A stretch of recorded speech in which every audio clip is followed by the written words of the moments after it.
भगवान कुकुर को सृष्टि कले एवं कहिले तुमे द्वार मुहरे ठिया होई आसुथिबा जाउथिबा लोकंक उपरे भुकिब। एथिपाई मु तुमको 20 वर्ष आयुष देउछि।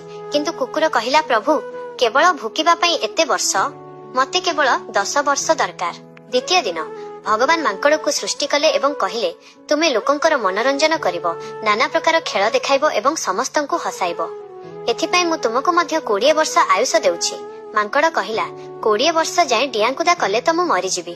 प्रभु मते केवल 10 वर्ष दियंतु। तृतीय दिन भगवान गाई को सृष्टि कले एवं कहिले तुमे चासी सहित बिलरे परिश्रम करिवो एवं निजर अमृत भଳି क्षीर समस्तंकर पालन करिवो। एथिपाई मु तुमको 60 वर्ष आयुष देउछि।